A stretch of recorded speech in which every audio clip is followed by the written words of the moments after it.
ব্যক্তি থেকে পরিবার, সমাজ থেকে রাষ্ট্র, দেশ থেকে বিশ্ব, সবকিছুর চালিকায় রাজনীতি। তাই রাজনীতির 10 দিক নিয়ে রাজকাহন নিবেদন করছি জিপিএইচ ইস্পাত, আর সাথে আছে আমি শোভন আরেফ। রাজধানী ঢাকা সহ সারা দেশে বেড়েছে খুন, ছিনতাই, চাঁদাবাজি এবং ডাকাতির ঘটনা। যৌথ বাহিনীর বিশেষ অভিযান, র্যাব, পুলিশের তৎপরতা কোনো কিছুই যেন কাজে আসছে না। পরিস্থিতি স্বাভাবিক করতে রীতিমতো হিমশিম খেতে হচ্ছে আইনশৃঙ্খলা রক্ষাকারী বাহিনীকে। লেক, নদী, মাঠ থেকে উদ্ধার হচ্ছে একের পর এক লাশ। সর্বশেষ গতকাল চাঁদপুরের মেঘনা নদীতে এমভি আল বাখেরা নামের সারবাহী জাহাজ থেকে 7 জনের গলাকাটা দেহ উদ্ধার হয়েছে। পুলিশ সদর দপ্তরের পরিসংখ্যান অনুযায়ী চলতি বছরের সেপ্টেম্বর মাসে সারা দেশে খুনের শিকার হয়েছেন 583 জন। অক্টোবরে যে সংখ্যা ছিল 399 এবং নভেম্বরে 337 জন। আছে মব জাস্টিসের মতো নির্মম ঘটনাও। আইন এবং সালিশ কেন্দ্রের তথ্য অনুযায়ী শেখ হাসিনা সরকারের পতনের পর অন্তর্বর্তীকালীন সরকারের 2 মাস আগস্ট এবং সেপ্টেম্বরে সারা দেশে গণপিটুনিতে প্রাণ গেছে 49 জনের। শুধু তাই নয়, টঙ্গীর ইস্তেমা মাঠের নিয়ন্ত্রণ নিয়ে সংঘর্ষ সহ সরকারের 4 মাসের মাথায় এসে ঘটছে মুক্তিযোদ্ধাদের লাঞ্ছিত করার মতো ঘটনাও, যা নিয়ে নিন্দার ঝড় বইছে সর্বত্র। এরই মধ্যে আবার নিরাপত্তা সংশ্লিষ্ট অনেকে আশঙ্কা করছেন ঢাকার আইনশৃঙ্খলা পরিস্থিতি আরও নাজুক হতে পারে আন্ডারওয়ার্ল্ডের নিয়ন্ত্রণকে ঘিরে। কারণ হিসেবে তারা বলছেন যে জামিনে কারাগার থেকে যে সকল চিহ্নিত সন্ত্রাসী বের হয়েছেন তারা এখন রাজধানীর বিভিন্ন এলাকার নিয়ন্ত্রণ নিতে মরিয়া। তবে কি পরিস্থিতি আরও নাজুক হবার শঙ্কায়? সরকারের 4 মাস শেষে 5 মাসে পা দিতে চললেও এখনও কেন আইনশৃঙ্খলা পরিস্থিতি স্বাভাবিক করতে পারছে না? উত্তরণের উপায় বাকি এসব নিয়ে আলোচনায় আজকে রাজকাহন স্টুডিওতে আমাদের সাথে রয়েছেন বিএনপির তথ্য সম্পাদক আজিজুল বারী হেলাল, আছেন আন্তর্জাতিক এবং নিরাপত্তা বিশ্লেষক অবসরপ্রাপ্ত মেজর জেনারেল ডক্টর মনিরুল ইসলাম আকান্ত এবং আছেন এবি পার্টির যুগ্ম সদস্য সচিব ব্যারিস্টার আসাদুজ্জামান ফুয়াদ। 3 জনকেই স্বাগত জানাচ্ছি আমাদের আজকের স্টুডিওতে।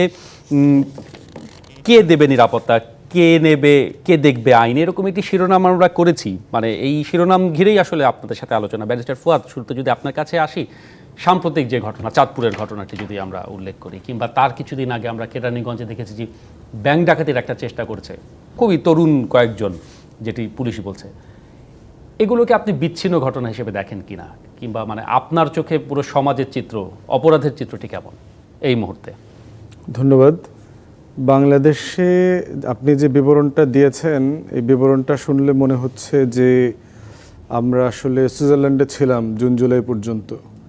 সাডেনলি সিচুয়েশনটা এত খারাপ হয়ে গেছে যেটা বাংলাদেশের ইতিহাসে নজিরবিহীন।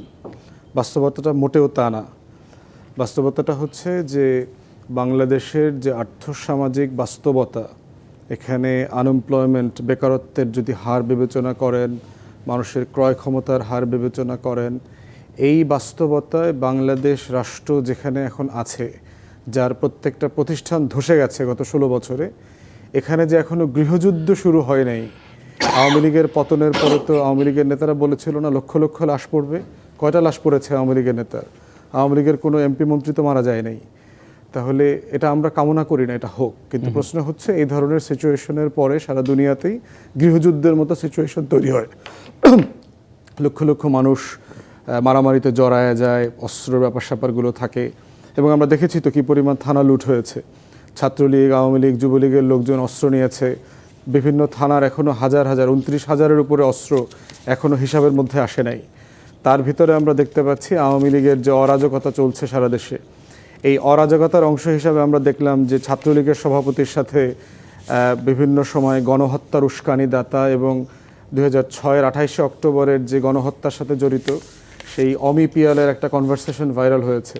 সেখানে সে ওপেনলি সুইজারল্যান্ড থেকে ইনভাইট করছে ছাত্রলীগ, যুবলীগের ছেলেপেলেকে যে কোনো মূল্যে রাস্তায় নামায় খুন খারাপি করা, এবং বেশ কিছু গুপ্ত হত্যা হচ্ছে। একটা জিনিস মাথায় রাখবেন যে মানুষ খুন করাটা খুব সহজ একটা ব্যাপার। একটা যে কোনো মানুষকে আপনি যে কোনো সময় মেরে ফেলতে পারবেন। আপনি একটা গুলি করলেন, একটা ছুরি মারলেন, দুজনে মিলে আপনি কিল ঘুষি দিলেন, মানুষটা মেরে ফেলা সম্ভব। তারপরে দেখেন ল এনফোর্সমেন্ট কোথায় আছে। বাংলাদেশে 1,20,000 পুলিশ অ্যাপয়েন্ট করা হয়েছে গোপালগঞ্জ এবং ছাত্রলীগ ব্যাকগ্রাউন্ড থেকে। 2,60,000-এর ভিতরে যদি আপনি 1,20,000-কে এখন কিক আউট করেন, আপনি তো রাষ্ট্র কলাপস করবে। দেশের টোটাল সিনিয়র পুলিশ অফিসারদের হচ্ছে যে আওয়ামী লীগের বেনিফিশিয়ারি। এইরকম একটা জায়গায় গোয়েন্দা সংস্থা ফাংশন করছে না। প্রত্যেকটা গোয়েন্দা সংস্থা আওয়ামী লীগের দালালে ভরে আছে। সচিবালয় একই রকম মিছিল মিটিং করতেছে। এই সচিব, এই দালালরা কোথায় ছিল? এই আমলারা কোথায় ছিল গত 16 বছর? কেন মিছিল করে নাই? কেন মিটিং করে নাই? বাংলাদেশে মিছিল মিটিং করবার মতো কোনো ঘটনা 16 বছরে ঘটে নাই। তাহলে সাডেনলি কেন তাদের সবাই গণতন্ত্রী হয়ে গেছে? এদের অধিকাংশ আওয়ামী লীগের দালাল, বেনিফিশিয়ারি আমরা দেখেছি। সার্টেনলি দেয়ার আর বঞ্চিত কর্মকর্তা, কোনো সমস্যা নাই। তারা অবশ্যই তাদের একটা ন্যায্য ফোরাম আছে, তারা সেগুলো নিয়ে কথা বলবে। কিন্তু রেগুলার যে হারে মিছিল মিটিং হচ্ছে, আপনি তাবলিগ জামাতের কথা বলছেন, আমরা তো ছবি দেখলাম তাবলিগের যে মানববন্ধন হচ্ছে, মিছিল করার প্রস্তুতি নিচ্ছে, ছাত্রলীগের পদস্থ নেতারা পায়জামা পাঞ্জাবি পরে মিছিলে অংশগ্রহণ করেছে। অতএব এই প্রত্যেকটা হত্যাকাণ্ডের সাথে আওয়ামী লীগের যে অরাজকর রাজনীতি তৈরি করবার যে ইতিহাস, এর প্রত্যেকটার সাথে এগুলো মিলছে। মানে সেটির একটি ধারাবাহিকতা আপনি বলছেন, রাইট। সেটির একটি সেখানে বহিঃপ্রকাশ। একমাত্র ফেলিয়ার হচ্ছে যে কেন ইউনূস সরকার এখন পর্যন্ত আওয়ামী লীগের উপরে একটা অপারেশন ক্লিন হার্ট করে নাই। এইটা একটা জরুরি বিষয় ছিল, যে ক্ষমতা নেওয়ার পরে আপনি মিলিটারি ডিপ্লয় করেছেন, কিন্তু সে মিলিটারি ফাংশন করছে না। বিভিন্ন জায়গায় আমরা দেখতে পাচ্ছি মিলিটারি অফিসাররা ক্রাইম হচ্ছে রিপোর্ট নিচ্ছে না, ক্রাইম হচ্ছে অ্যাকশন নিচ্ছে না। এক সমন্বয়ক কজন মিলে পরিচয় দিয়ে দেখলাম আপনার এক ডিআইজির বাসায় গিয়ে 20 লাখ টাকা চাঁদা দাবি করেছে, কারণ বলতেছে যে তুমি ডিআইজি, তোমার বিরুদ্ধে 2টা মামলা আছে, তুমি আওয়ামী লীগের সময় ছিলা, চাঁদা দাও। পরে দেখা গেল এর ছবি টবি আমরা যখন সমন্বয়ক এই ছাত্রনেতাদের কাছে পাঠিয়েছি, বলে ভাইরে কেউ না, সিম্পলি চোর ডাকাত। না, আমি কিন্তু ওইটাই প্রশ্ন করেছিলাম যে ধরুন যে ব্যাংক ডাকাতে যে ঘটনা ঘটলো, কিংবা চাঁদপুরে যে 7 জনের লাশ হঠাৎ করে উদ্ধার হলো, মানে এগুলো বিচ্ছিন্ন ঘটনা আমার কিনা? কাছে আপনি মনে করছেন যে বাংলাদেশের আর্থসামাজিক বাস্তবতায় এটা মোটেই নতুন কোনো ঘটনা না, এটা কাম্য না, এটা গ্রহণযোগ্য না। আমরা এই পরিস্থিতি থেকে উত্তরণ চাই। কিন্তু বাংলাদেশের ইতিহাসের যদি ক্রাইম রিপোর্ট দেখেন আপনি এটা গত বছরের ডিসেম্বরের সাথে একটা তুলনা দিলে ভালো হইতো, যে গত বছর ডিসেম্বরে কজন মারা গেছে, গত বছর আগস্টে কতজন মারা গেছে, গত বছর সেপ্টেম্বর অক্টোবর নভেম্বরে কতজন মারা গেছে। বাংলাদেশে 7 খুন, 10 খুন, 9 খুন, 6,500 মানুষ গুম হয়ে আছে, আমরা এখনো লাশের খবর জানি না। এই 1700 গণহত্যার ভিতরে জুলাই আগস্টে 117 জনের গণকবরের খবর পাওয়া গেছে, জুরাইনে এবং রায়ের বাজারে, আমরা এখনো জানি না। অতএব সেই বাস্তবতাতে যখন এই যে মুক্তিযোদ্ধা করতেছেন, এই লোকটা যে একটা ক্রিমিনাল, আপনারা কেন গণমাধ্যমে বলছেন না? এই লোকটা যে আওয়ামী লীগের নেতা, সেটা কেন বলছেন না? সেটা কিন্তু বলা হচ্ছে, কিন্তু মানে প্রশ্ন হচ্ছে, মানে নিশ্চয়ই সেই প্রশ্নে আসবো যে মানে একটা ক্রিমিনাল, মব জাস্টিস সম্ভব, মানে একটা ধর্ষক, এই মব জাস্টিসটা কি আসলে মেনে নেওয়ার মতো? না, মোটেই না। আইন শৃঙ্খলা তো রয়েছে, সিলেক্টিভলি কেন বলা হচ্ছে? আমরা তো এই যে টিউলিপের $4 বিলিয়ন চুরি করার যে ব্রিটিশ মানে পত্রিকাতে রিপোর্ট হয়েছে, এটা নিয়ে তো টকশো দেখতে পাচ্ছি না। আচ্ছা, আমি একটা লুটপাট দেখতে পাচ্ছি না। আমি ধন্যবাদ আপনার কাছে ফিরে যাওয়ার আগে একটা ছোট পরিসংখ্যান দিয়ে নেই। যেমন এটা পুলিশ সদর দপ্তরের পরিসংখ্যান, চলতি বছরের সেপ্টেম্বরে সারা দেশে খুনের শিকার 583, অক্টোবরে 399, নভেম্বরে 307। 23 সালে 3 মাসে খুনের ঘটনা ছিল। 23 সেপ্টেম্বরে খুন হয়েছিল 238, যেটা এখানে 583, অক্টোবরে 258, নভেম্বরে 227, কম্পারেটিভলি বেড়েছে। আমি বলছি পরিসংখ্যানই মূল চিত্রটা উঠে আসে কিনা। অনেক ধন্যবাদ ব্যারিস্টার আসাদুজ্জামান ফুয়াদ, আপনার বক্তব্য একদম স্পষ্ট। ডক্টর মনিরুল ইসলাম আখন্দ, আপনি নিরাপত্তার জায়গাটিকে আসলে কিভাবে দেখেন এই মুহূর্তে, সাধারণ নাগরিক নিরাপত্তার জায়গাটি? যেহেতু চুরি, ছিনতাই, সাধারণ মানুষ ছিনতাইয়ের শিকার হচ্ছে, খুন সেটির পেছনে রাজনৈতিক কারণ হতে পারে, উদ্দেশ্য প্রণোদিত বিষয় হতে পারে, সংঘর্ষ হতে পারে। নাগরিক নিরাপত্তা কি আপনার চোখে কিভাবে গত 3-4 মাসে? ডিবিসি নিউজকে অনেক ধন্যবাদ, দর্শকদের সালাম। আমি ফুয়াদ ভাইয়ের সাথে সম্পূর্ণ একমত। ওবায়দুল কাদের অনেকবার রিপিটেডলি বলেছে যে আওয়ামী লীগ সরকার চলে গেলে পরের দিন 10 লক্ষ মানুষ মারা যাবে। আইন শৃঙ্খলা পরিস্থিতি অবনতি হচ্ছে, আমরা দেখে একটু হতাশ হচ্ছি। আমি বেশ কয়েকটা টক শোতে বলেছি, আর্মি সেনাবাহিনী যখন ডিপ্লয় হবে তখন we must make a deterrence. সেনাবাহিনী জনগণের মাঝে বসবাস করবে এবং অন্যায় হবে।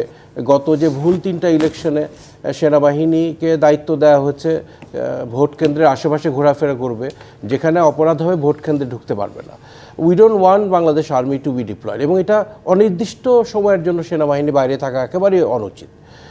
এবং আমি সেনাবাহিনীর ইম্প্যাক্টটা আই এম নট সিইং, এবং আমার খুবই দুঃখ লাগে। I feel very sorry for the interim government.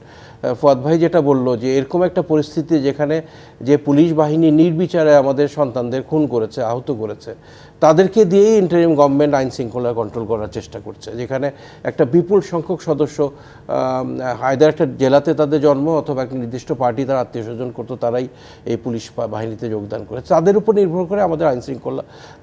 কিন্তু রাতারাতি পরিবর্তন, রদবদল আমরা উই ক্যানট এক্সপেক্ট। এবং পরিসংখ্যান যেটা বললেন, খুন, আমি একবার তুরস্কে 2 বছর একটা ট্রেনিংয়ে ছিলাম। হঠাৎ একদিন তুরস্কে আমার এই যে একাডেমির কমান্ডেন্ট আমাকে ডেকে পাঠালো। আমি ভয় পেলাম, আমাকে ডাকলো কেন? উনি রাস্তা থেকে আমাকে রিসিভ করে নিয়ে গেলেন। নিয়ে গিয়ে উনি যে বক্তব্যটা দিলেন টার্কিশ ভাষাতে, আমি বলতে পারি যে তোমাদের দেশে গতকালকে একটা লঞ্চ ডুবি হয়েছে, 25 জন মানুষ মারা গেছে, আমি ওরিড তোমার কোনো আত্মীয় স্বজন মারা গেছে কিনা। 25 জন মানুষ বাংলাদেশে মারা যাওয়া একটা লঞ্চ ডুবিতে, এটা অনাকাঙ্ক্ষিত, আমরা চাই না, but it is nothing, it is no incident. এই 8 জন 10 জন লোক মারা যাচ্ছে, খুন হয়েছে, ইট ইজ ভেরি ব্যাড, এবং আমরা এটা চাই না। বাট আমি মনে করি এটা কোনো বিচ্ছিন্ন ঘটনা না। এই যে অপরাধীরা, ষড়যন্ত্রকারীরা, তারা কিন্তু ভেরি ভেরি অ্যাক্টিভ, এবং বারে বারে আমি টক শোতে বলেছি তাদের যে আইডল মানিটা তারা লুকিয়ে রেখেছে বাসাতে। Who is financing this crimes? They must be getting this money from somewhere. আমরা কেন এটা উদ্ধার করার ব্যাপারে উদ্যোগ নিই না? আমরা পলিথিন আমরা ব্যান করব, এই করব, সেই করব, these are also important, environment is very important, but আইন শৃঙ্খলা পরিস্থিতি, জনগণের নিরাপত্তা নিশ্চিত করে ক্রয় মূল্য কমিয়ে আমাদের উই হ্যাভ টু প্রায়োরিটাইজ, অগ্রাধিকার দিতে হবে আমাদের কোনটা ইম্পর্টেন্ট না। সো আমি মনে করি, আমি একটা বলেছিলাম আমরা কেন 1000 টাকার নোট আমরা ডিসব্যান করি না, আমরা 3 মাস সময় দিই, আমরা বলি সব 1000 নোট সবাই ব্যাংকে এসে জমা দিবে, এবং অবৈধ টাকা যাদের কাছে আছে তারা তো টাকাটা ফেরত দেবে না, so this will become invalid. অথবা 500 টাকা, আমি জানি এটা একটা ব্যাপক একটা উদ্যোগ, but we have to do something. এই যে হাজার হাজার কোটি টাকা, আমি 1000 কোটি টাকা আমি লিখতেও পারবো না, শূন্য আমি মিলাইতে পারবো না, বাট হাজার হাজার কোটি টাকা মানুষের কাছে আছে, এবং এগুলো ব্যবহার করেই তারা এটা করছে। এই ষড়যন্ত্রকারীরা এখনও অ্যাক্টিভ, আমি সব কিছুই মনে করি, এবং media has to play a very positive role. একজন ব্যক্তি, সে খুনি, সে ধর্ষক, এবং পাশাপাশি সে হয়তো মুক্তিযোদ্ধা। আপনারা শুধু মুক্তিযোদ্ধাই বলছেন, তারা অপরাধের কথাটা বলছেন না। You have to focus the right identity. আমরা চাই না বিচার বহির্ভূত কোনো অ্যাকশন হোক, mob justice, so that we don't want, but you have to understand the situation that I really feel pity for them. আমি সেনাবাহিনী প্রতি আহ্বান জানাবো যে please be strong, let us feel your presence, এবং এত 20 কোটি একটা দেশের মানুষের একটা দেশের এই অল্প সংখ্যক সেনাবাহিনী পুরো পরিস্থিতি নিয়ন্ত্রণে আনতে পারবে না। It has to be united effort by the people also. আমাদেরকেও সজাগ রাখতে হবে। একটা ক্যান্টনমেন্টের ভিতরে যে কেউ যাকে জিজ্ঞেস করতে পারে যে আপনি কেন এসেছেন, কার কাছে এসেছেন। সো আমাদের সবাইকে একত্রিতভাবে, ঐক্যবদ্ধভাবে, জনগণ, পুলিশ, আনসার, বিডি সবাই মিলে আমাদেরকে আইন শৃঙ্খলা পরিস্থিতি, সবাই মিলে বিষয়টা আসলে আরো কিভাবে সুস্পষ্ট করা যায়, নিশ্চয়ই আবারও ফিরবো আপনার কাছে, আপনি নিরাপত্তা বিশ্লেষক, সেটি হয়তো ব্যাখ্যা দিতে পারবেন। ধন্যবাদ আপনাকে জনাব আজিজুল বারী হেলাল। একটা বড় রাজনৈতিক দলের আপনি নেতা, এবং সাধারণ মানুষের সাথে আপনার খুব ঘনিষ্ঠ সম্পর্ক। এখন যেগুলো ঘটছে, আমরা একটা শব্দ প্রায় মিডিয়াতেও দেওয়া হচ্ছে, সকলে বলছে মব জাস্টিস। এইটিকে আসলে আপনি কিভাবে দেখেন? এটি কি শুধুই ফ্যাসিস্টদের প্রতি এক ধরনের ঘৃণার বহিঃপ্রকাশ, নাকি সমাজেরও এক ধরনের অবক্ষয়? সব কিছু মিলিয়ে আসলে আপনি বিষয়টিকে, মানে এই সূচকটাকে কিভাবে দেখেন? দেখেন, মব জাস্টিস বলেন আর মব ভায়োলেন্স বলেন, কোনোটাই কিন্তু মানুষ আশা করে না। এটা এবং এটা খুব স্যাড একটা থিংস, এবং এটা এই মব জাস্টিসকে কোনোভাবেই কোনো কিছু দিয়ে জাস্টিফাই করা যায় না। কারণ যেখানে আইন বিচার ব্যবস্থা বাংলাদেশে বহাল রয়েছে, 5ই আগস্টের পরে ছিল না, এখন তো সেই বিচার ব্যবস্থা বহাল আছে। এখন তো আর অবিচার, অনাচার বা ফ্যাসিবাদের নির্দেশিত সেই বিচার ব্যবস্থা নেই। তো সুতরাং মব জাস্টিসকে কোনোভাবেই জাস্টিফাই করা যায় না কোনো ঘটনা। এখন কথা হচ্ছে যে কেন হচ্ছে, বা কেন হচ্ছে এটা শুধুমাত্র মব জাস্টিস না, দেশের আইন শৃঙ্খলা নিয়ে, দেশের বিভিন্ন পরিস্থিতিতে আমাদের দুইজন বিজ্ঞ বক্তা যেটা বললেন, আমি সেইটার উত্তরে বলতে চাই। দেখেন, যেই ফ্যাসিবাদের, যেই মাফিয়ার পরাজয় হয়েছে, বাংলাদেশ থেকে বিতাড়িত হয়েছে, পলায়ন করেছে, তাদের ওই যে আমাদের চেয়ারম্যান বলেছেন যে মাথা চলে গেছে, লেজ রয়ে গেছে, সেই লেজের অংশটা বাংলাদেশের বিভিন্ন প্রশাসনের বিভিন্ন জায়গায়, পুলিশে বলেন, প্রশাসনে বলেন, বিশ্ববিদ্যালয়গুলোতে বলেন, বিভিন্ন ইনস্টিটিউশনে তাদেরকে পদায়ন করা হচ্ছে। এটা খুবই দুঃখজনক যে সেই পরাজিত মাফিয়া শক্তিকে যদি আপনি বিভিন্ন জায়গায় পদায়ন করেন।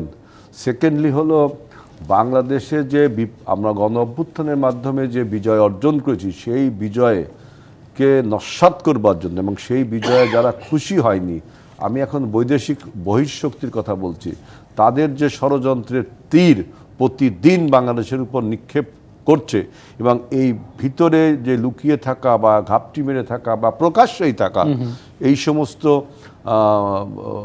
ষড়যন্ত্রকারীরা এই ষড়যন্ত্র করে বাংলাদেশে একটা অস্থিতিশীল তৈরি করতে চায়। আমাদের বিপ্লবের চেতনাকে, আমাদের গণ অভ্যুত্থানের চেতনাকে, আমাদের গণ অভ্যুত্থানকে পরাস্ত করবার জন্য দেশকে অস্থিতিশীল করতে। আরেকটি কথা, যে এই যে পরাজিত শক্তি, এই পরাজিত শক্তির একটা রিহ্যাবিলিটেশন প্রক্রিয়া আমি দেখতে পাচ্ছি বিভিন্নভাবে, তাই না? এটা রিহ্যাবিলিটেশন, এই সমস্ত করলে এই যে পদায়ন, ষড়যন্ত্র তত্ত্ব এবং এই যে পুনর্বাসন, এই সমস্ত পরাজিত শক্তিকে বিভিন্ন কায়দায় যে কি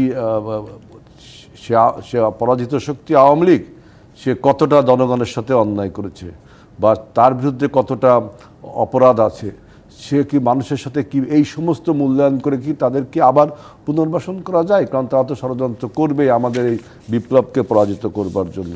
সুতরাং এইগুলো কারণ। আরেকটি কারণ দেখেন যে আমাদের গণ অভ্যুত্থানের যে সামগ্রিক চিত্র, সেটা হলো লং 17 ইয়ার্স এই গণ অভ্যুত্থানটা তৈরি হয়েছে, যার শেষ 34 দিন আমাদের বীর বিক্রম ছাত্র ভাইয়েরা যার উপসংহার টেনেছে।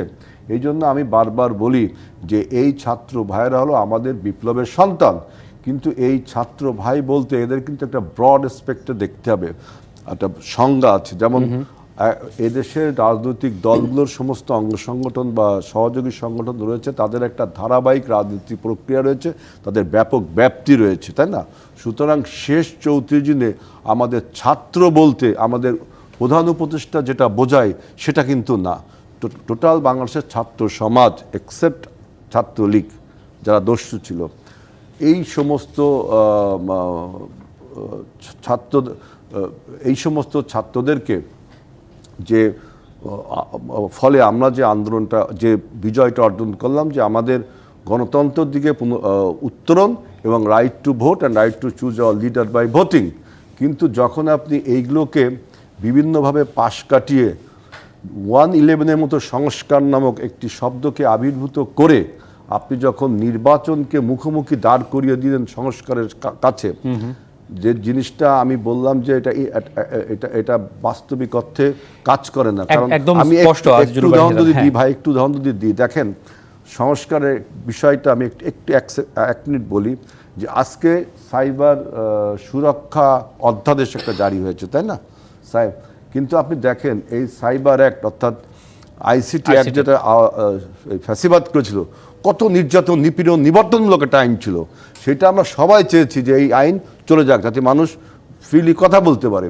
কিন্তু দেখেন পরিস্থিতি এমন এসে দাঁড়িয়েছে, এখন আমাদের আমাদের যে ষড়যন্ত্র চলছে আপনারা সোশ্যাল মিডিয়ার মাধ্যমে, বিভিন্ন ইউটিউব চ্যানেলের মাধ্যমে, বিভিন্ন মানে ইন্টারনেট জগতে, এইটাকে ম্যানেজমেন্ট করবার জন্য কিন্তু একটা অ্যাক্টের প্রয়োজন হচ্ছে। তাই সংস্কারটা আবার বুঝছেন যে ওইটা তখন প্রয়োজন ছিল, এখন অতএব সংস্কারটা দিন উপযোগিতা আছে। আজকে যে জিনিসটা আমি সংস্কার করলাম, আগামী দিন সে উপযোগিতা থাকবে কিনা। সুতরাং সংস্কার একটা ধারাবাহিক প্রক্রিয়া, এটা যারা নির্বাচিত প্রতিনিধি তারা আলোচনা করে অবশ্যই বাংলাদেশের এই জন্যই বলছি যে আপনি যখন নির্বাচিত প্রতিনিধি বা একটি রাজনৈতিক সরকারকে যখনই আপনি ক্ষমতায়ন করবার বা পদায়ন করবার পরে গড়িমিশি করছেন এবং মানুষের কাছে কোনো স্বচ্ছ ধারণা দিচ্ছেন না, সেই জন্যই এই ধরনের সমাজের এই সমস্যাগুলো বাড়ছে। বর্তমান উপদেষ্টা পরিষদের কার্যক্রমের স্বচ্ছতা যত পরিষ্কার হবে মানুষের কাছে, জনগণের সহযোগিতার হাত কিন্তু তত প্রসারিত হবে। একদম স্পষ্ট। অনেক ধন্যবাদ। আপনার কাছে স্পষ্ট করতে হবে যে আপনি আগামী কি করতে চান, কিভাবে গণতন্ত্র ফিরিয়ে মানুষের কাছে গণতন্ত্র দিতে চান, সেটি কি অন্যতম সমাধান কিনা, ষড়যন্ত্র যদি স্পষ্ট হয় এবং সেটিকে কিভাবে মোকাবেলা করা যাবে সেই বিষয়ে কথা বলবো। কোনো সমস্যার সমাধান হবে না বিরাজনৈতিকভাবে, অরাজনৈতিক দিয়ে আপনি রাজনৈতিক সমাধান কখনো পাবেন না। অনেক ধন্যবাদ। অনেক কিছু বলতে পারেন। আমরা বিরতির পরে ফিরে এসে বাকি বিষয়গুলো নিয়ে আলোচনা করব। জিপিএইচ ইস্পাত নিবেদিত রাজকাহনে ফিরব কিছুক্ষণের মধ্যে। জিপিএইচ ইস্পাত নিবেদিত রাজকাহনে আবার আমরা ফিরে এলাম। কে দেবে নিরাপত্তা, কে দেখবে আইন, এই শিরোনামে আজকে আলোচনা করছে। আমাদের সাথে আছেন বিএনপি তথ্য সম্পাদক জনাব আজিজুর বাড়ি হেলাল, আছেন আন্তর্জাতিক এবং নিরাপত্তা বিশ্লেষক অবসরপ্রাপ্ত মেজর জেনারেল ডক্টর মনিরুল ইসলাম আকান্ত এবং এবি পার্টির যুগ্ম সদস্য সচিব ব্যারিস্টার আসাদুজ্জামান ফুয়াদ। আবারও স্বাগত তিনজনকেই। জনাব আজিজুর বাড়ি হেলাল, আপনার কাছ থেকে আমরা আলোচনায় বিরতিতে গিয়েছিলাম। রাজনীতিতে সরকারের সাথে এক ধরনের দ্বন্দ্ব কিংবা অবিশ্বাস কিংবা নির্বাচন নিয়ে এক ধরনের অনিশ্চয়তা, এই সবের প্রতিফলনের একটা বহিঃপ্রকাশ কি আমরা এই আইনশৃঙ্খলা পরিস্থিতি কিংবা যেটি ডক্টর মনিরুল ইসলাম বলছিলেন যে মানে কোনটাকে অগ্রাধিকার দেওয়া দরকার সরকারের ক্ষেত্রে, সেই বিষয়গুলো ব্যত্যয় হচ্ছে কিনা আপনার কাছে কি মনে হয়, নাকি যে ষড়যন্ত্রের কথা আমরা বারবার বলছি সেটি আসলে এর পেছনের মূল কারণ? না, আমি বলছি যে সরকারের এই অন্তর্বর্তীকালীন সরকার ফার্স্ট হলো সে একটা অনভিজ্ঞতা, রাষ্ট্র পরিচালনা অনভিজ্ঞতা সবাই স্বীকার করবেন। না, সেজন্য তো পূর্ণ সমর্থন রয়েছে আপনাদের নিশ্চয়ই, তাই না? সমর্থন রয়েছে, সেই সমর্থন আমরা রাজনৈতিক দলগুলোর সমর্থন দিচ্ছি শতভাগ, কিন্তু তাদের বিভিন্ন বক্তব্য, বিভিন্ন কার্যক্রমের অস্পষ্টতার জন্য কিন্তু জনসমর্থন সেই ইতিমধ্যে হ্রাস করতে বসেছে। আমি যেটা বলছি যে অনভিজ্ঞতার পরে হচ্ছে অদক্ষতা, এবং এই অদক্ষতার জন্যই সে কোনো কিছু আপনার স্পষ্ট করে বলতে পারছে না। আপনি দেখেন যে গত পরশুদিন দেখলাম সচিবালয়ে আপনার প্রশাসনে এই যে পদায়ন নিয়ে যে 50% অ্যাডমিন ক্যাডার আর 50% আদার্স ক্যাডার, এতদিন এটা ছিল না, এতদিন ছিল 75 ভার্সেস 25 বা 80-20 এরকমটা ছিল। সংস্কার কমিশন, প্রশাসনিক সংস্কার কমিশন প্রস্তাব দেওয়ার আগেই সেখানে একটা সমস্যা হয়ে গেল, এবং আমাদের একজন সমন্বয়ক প্রতিনিধি তিনিও খুব ভালো একটা রিয়্যাক্ট করলেন না, তাই না? এইগুলো কিন্তু মানুষের কাছে বাজে মেসেজ যায়। তারপরে দেখেন যে শ্রমিক অসন্তোষ যে হচ্ছে, প্রত্যেকটা গার্মেন্টে শ্রমিক অসন্তোষ হচ্ছে। সরকারের এ ব্যাপারে কোনো, আমি দেখলাম হেডেক আছে বলে কোনো ইনিশিয়েটিভই তো নেই। আজকে যদি পলিটিক্যাল গভর্নমেন্ট থাকতো তাহলে কিন্তু তার একটা অ্যাকাউন্টেবিলিটি থাকতো, তাকে জনগণের কাছে হোক, মানে জনসভার মাধ্যমে জনগণের কাছে, এবং পার্লামেন্টেও তাকে জবাবদিহিতার মধ্যে থাকতে হতো। আজকে যেহেতু সরকারের জবাবদিহিতা নেই, এছাড়াও শ্রমিক অসন্তুষ্ট দেখেন নিয়ন্ত্রণের জন্য প্রত্যেকটা রাজনৈতিক দলের একটা ব্যাপক আপনার কর্মী সমর্থক রয়েছে, তার এরিয়া অফ ওয়ার্ক অনেক বড়, তাই না? সাভার বলেন, আপনি গাজীপুর বলেন, আশুলিয়া বলেন, নারায়ণগঞ্জ বলেন, এইসব জায়গায় যে সমস্ত ফ্যাক্টরিতে এগুলোতে আছে গণ্ডগোল হচ্ছে, আজকে রাজনৈতিক দলগুলো হলে সেই সমস্ত রাজনৈতিক দল এবং অন্যান্য রাজনৈতিক দলের যে সমর্থকরা রয়েছে তারা কিন্তু একটা নেগোসিয়েশন করে একটা এই শ্রমিক অসন্তুষ্টতাকে নিউট্রালাইজ করতে পারতো। এই জায়গায় কি জনাব হেলাল, মানে এই জায়গায় কি রাজনৈতিক দলগুলো কি এই সরকারকে মানে শুধু সমর্থন না, সহযোগিতার জায়গাতে কি অংশগ্রহণ করতে পারে না? না, আমরা তো, আপনি দেখেন, আমরা তো সরকারকে আমরা যদি আজকে সরকারকে অসহযোগিতা করি, যেটা উপদেষ্টা পরিষদের বিভিন্ন বক্তারা বলেছেন যে ডান বাম এবং বিভিন্ন রাজনৈতিক দল নাকি তাদেরকে ডিস্টার্ব দিচ্ছে। আরে ভাই, আমরা যদি ডিস্টার্ব দিতাম আপনি কি থাকতে পারেন বাংলাদেশের রাষ্ট্র ক্ষমতায়? একজন উপদেষ্টা বলছে যে রাজনীতিবিদরা কোনো সংস্কার করেনি। আমরা যদি সংস্কার না করতেন তাহলে আপনি কীভাবে মন্ত্রী হন?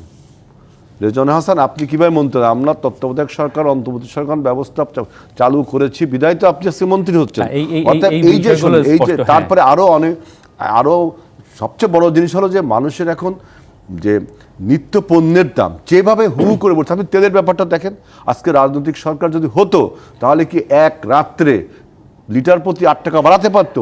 কয়েকজন অলিগার্ক, আওয়ামী লীগের অলিগার্ক, তারা উপদেষ্টার বাসায় গেল, উপদেষ্টা বলল কি করতে হবে, যে লিটার প্রতি 8 টাকা যদি বাড়িয়ে দেন তাহলে বাজারে অনেক তেল আসবে। এই ব্যাপারটা স্পষ্ট। আমরা এর মধ্যে সমস্ত তেল বাংলাদেশে হাজির, উপদেষ্টা 8 টাকা করে আমরা একদম প্রত্যক্ষ করেছি। ধন্যবাদ আজিজুল হেরা। জনাব আসাদুজ্জামান ফুয়াদ, মানে আমরা যেমন ধরেন বলা হচ্ছে পুলিশের এক ধরনের দলীয়করণ তো ছিলই, সেটা আপনি খুব সুন্দরভাবে স্পষ্ট করে বলেছেন। মনোবলও ভেঙে গেছে, তাদের অস্ত্র লুট হয়েছে, আন্ডারওয়ার্ল্ডের এক ধরনের ক্ষমতার লড়াই, এইগুলো আমরা দেখছি। এইগুলো অস্বীকার করার খুব বেশি কি সুযোগ আছে কিনা আমি জানি না, কিন্তু অন্তর্বর্তী সরকারের কাছে এইগুলো নিয়ন্ত্রণ অনেক বড় চ্যালেঞ্জ হয়ে যাচ্ছে কিনা, যেটি আজিজুল বারী হেলাল বলছেন। এটি একটি, যদি দলীয় সরকার থাকতো এই বিষয়গুলো সহজে নিয়ন্ত্রণ সম্ভব হতো। আপনার কাছে তাই মনে হয় কিনা?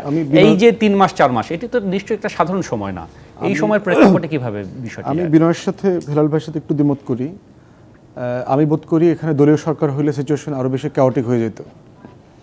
শুধুমাত্র ডক্টর ইউনূসের লিডারশিপে একটা সরকার থাকবার কারণে আমরা ভারতের প্রোপাগান্ডা এবং সংখ্যালঘু নির্যাতনের যে নাটক দেখলাম আমাদের ব্যাপারে সারা দুনিয়াতে, ইন্ডিয়ান ডায়াসপোরা এবং লবিগুলো যেভাবে কাজ করেছে, এইটা সিম্পলি ফাংশন করে নাই, সফল হয় নাই প্রফেসর ইউনূসের কারণে। এবং দেখেন গত 53 বছরের ইতিহাসে বাংলাদেশে ক্রিয়াশীল সকল রাজনৈতিক দল একটা প্ল্যাটফর্মে এসে কয়েকটা মূলনীতির ব্যাপারে একমত পোষণ না, করেছে। এটা নিঃসন্দেহে আমাদের তার স্বাধীনতা, ব্যক্তিত্ব, সার্বভৌমত্ব, আত্মমর্যাদা, ব্যক্তিত্ব এবং মানে জাতীয় ব্যক্তি স্বার্থ। হিসেবে, কিন্তু মানে পুরো সরকার যেভাবে পরিচালনা না তারপরও কোনোভাবেই এই যে সিচুয়েশন, কারণ এটা রেগুলার ট্রানজিশন না, বাংলাদেশ রাষ্ট্রের প্রত্যেকটা ইনস্টিটিউশন সিম্পলি কলাপস করেছে। এই ঘটনাটা আপনি আনপ্রেসিডেন্টেড, 71 সালে এটা হয়নি। এরপরে দেখেন ইকোনমিক্স পত্রিকা যে রিপোর্ট দিয়েছে বাংলাদেশের কান্ট্রি অফ দ্য ইয়ার, যেখানে তারা ডিটেল রিপোর্ট করেছে যে একটা দেশ কিভাবে গণ অভ্যুত্থান পরবর্তী সিচুয়েশনে গৃহযুদ্ধের দিকে না গিয়ে কিভাবে স্টেবিলিটির রুটে এগিয়ে গেছে। এইটা তারা ইউক্রেন, সিরিয়া, আফগানিস্তান, পোল্যান্ড বিভিন্ন দেশকে অ্যাসেস করে বলেছে যে why Bangladesh stands as the country of the year. এরপরে দেখেন আপনার যে ধরনের সিচুয়েশন, লাখ লাখ লোক মারা যাবে, খুন হবে, এইটা হবে, সেইটা হবে, কিছুই হয়নি। না, বাংলাদেশে 4 আমিও দিন সরকার ব্যারিস্টার ছিল ফুয়াদ, না। আমি স্বীকার করছি যে এর চেয়ে খারাপ হতে এটা পারে। রাজনৈতিক দল থাকলে সিচুয়েশন আরো ওয়ার্স অফ হইতো। সিচুয়েশন কোনো পলিটিক্যাল পার্টি বাংলাদেশে এই সিচুয়েশন হ্যান্ডেল করতে পারতো না। যেটা হইতে পারতো বেস্ট, আমি যেটা এক্সপেক্ট করেছিলাম, প্রফেসর ইউনূসের নেতৃত্বে যদি সকল দলের প্রতিনিধিদেরকে নিয়ে জাতীয় সরকার হইতো, it could have been the best option. কিন্তু যেটা আলটিমেটলি হয় নাই, তো সেটা নিয়ে এখন আলোচনা করে লাভ নাই। আপনি ডেটার কথা যেটা বলেছেন, গত বছরের রিপোর্ট, আওয়ামী লীগের আমলের ডেটা ম্যানিপুলেশনের যে পলিটিক্স, এটা আমরা খুব ভালোভাবে জানি। বাংলাদেশের জনগণ কয়জন, বাংলাদেশের জিডিপির রেট কত, বাংলাদেশের টোটাল মানে গ্রোথ কত % করে হচ্ছে, আমার পার ক্যাপিটা ইনকাম কত, এই টোটাল ডেটা ম্যানিপুলেশন, আমার এক্সপোর্ট কত, ইম্পোর্ট কত, কারেন্সি কত, রিজার্ভ কত, এগুলো সব দেখেছি। অতএব পুলিশের যে রিপোর্ট দিয়েছেন গত বছর, এটা আমার কাছে কোনো ক্রেডিবল রিপোর্ট না। দ্বিতীয়ত হচ্ছে যে ইকোনমিক্স কলাপস করছে। শ্বেতপত্র রিপোর্ট কিন্তু খুব ব্যাড কাজ করেছে, খুব বাজে একটা আনপ্রফেশনাল কাজ করছে, পত্রিকা রিপোর্টের ভিত্তি করে করেছে। তাতেই আসছে যে আপনার $16 বিলিয়ন পার ইয়ার লন্ডার্ড হয়েছে। এইটা আমি বোধ করি যে এটা শুড হ্যাভ বিন ডাবল। এটা ন্যূনতম কারাপশন যদি আপনারা এনগেজ করেন, অন্তত কিছুটা শক্তি প্রকাশ পেয়েছে শ্বেতপত্রের সামান্য, মধ্যে। খুব সামান্য। এবং আমার কাছে মনে হয়েছে যে এই কমিটি আওয়ামী লীগ এবং ল্যাসপেন্সারদেরকে বাঁচায় দিছে। এটা ডিফারেন্ট ডিসকাশন, আরেকদিন করবো যদি সময় থাকে। তো সেইখানে আর্থসামাজিক বাস্তবতাটা দেখেন, মানুষ কেন এই ধরনের বাস্তবতার দিকে চলে যায়। এরপরে দেখেন একটা 16 বছরের রেজিম যখন এক জায়গায় থাকে, তখন লুটেরও একটা চেইন তৈরি হয়, করাপশনেরও একটা চেইন তৈরি হয়। হাট, ঘাট, মাঠ, বাস স্ট্যান্ড, টেম্পো স্ট্যান্ড, না, আমি বুঝলাম, মানে সেটির বহিঃপ্রকাশ, কিন্তু এটি আসলে এটির শেষ হবে কিভাবে, সেটি কি আসলে একটি নির্বাচিত সরকারের কাছে ক্ষমতা হস্তান্তরের মাধ্যমে দ্রুততম আলোচনা বিষয় না, মানে এই যে রাজনৈতিক বিষয় না, নির্বাচন একটা না মানে inevitable end। এই পদ্ধতি, এই একটা সমস্যার অনিবার্য end। সমাধান কি রাজনৈতিক কোনো সমাধান রয়েছে? না, এই ল এনফোর্সমেন্টের তো কোনো পলিটিক্যাল সলিউশন না। ধন্যবাদ। আপনার নির্বাচন তো একটা ইনএভিটেবল এন্ড, এটা অনিবার্য পরিণতি, এটা হইতেই হবে। এই ব্যাপারে এটা হলো আপনার আমি আপনার বক্তব্য নিয়ে ডক্টর মনিরুল ইসলাম আখন্দের কাছে যাই। মানে নিরাপত্তা বিশ্লেষক হিসেবে আপনি এটার কোনো রাজনৈতিক সমাধান দেখেন কিনা? এটা কি শুধুই আইন শৃঙ্খলা রক্ষাকারী বাহিনীর কাজ কিনা? পুলিশ, র্যাব, এখন সেনাবাহিনীও মাঠে আছে। তারপর আপনি নিজেই বলছেন যে আরও ভালো হওয়া উচিত ছিল এখনকার পরিস্থিতি। সেখানে আসলে আর কার কার এখানে অংশগ্রহণের সুযোগ রয়েছে? যে the largest room in the world is room of improvement. ভালো হওয়ার তো কোনো শেষ নাই।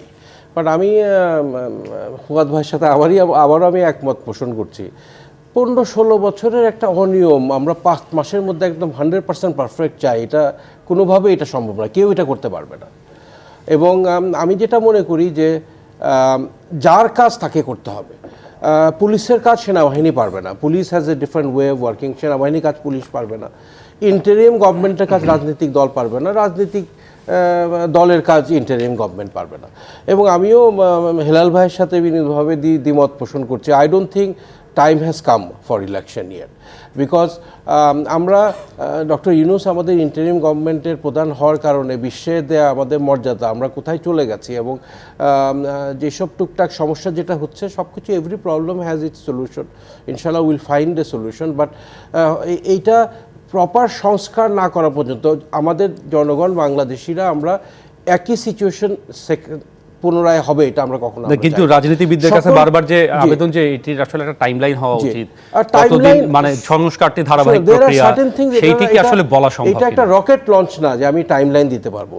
এই সংস্কার কতদিনে শেষ হবে এটা তো সুনির্দিষ্টভাবে এটা আইনস্টাইনও বলতে পারবে না। বাট আমি কিন্তু খুবই আশান্বিত, I am very hopeful to see the statements of the major leaders and their leadership, বিএনপির ভারপ্রাপ্ত সভাপতি, সেক্রেটারি জেনারেল জামাত, ঊর্ধ্বতন উপরের লেভেলের বক্তাদের বক্তব্য শুনে আমরা খুবই আশান্বিত, আমরা দেশবাসীর আশান্বিত।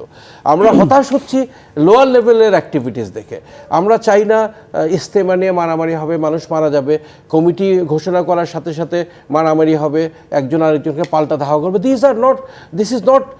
That is not why 1,000 of our children have sacrificed their life.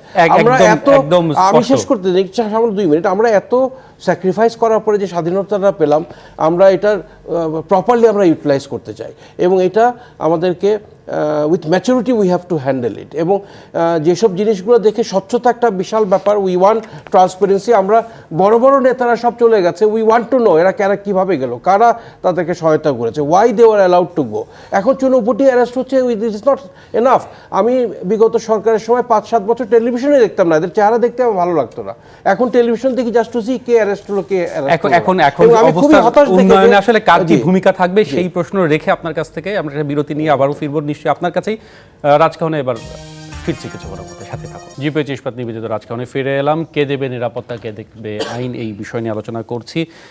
Doctor Monirul ইসলাম আখন্দ, আপনার কাছে ফিরে যাই, বিরতিতে যাবার আগে ছিলাম।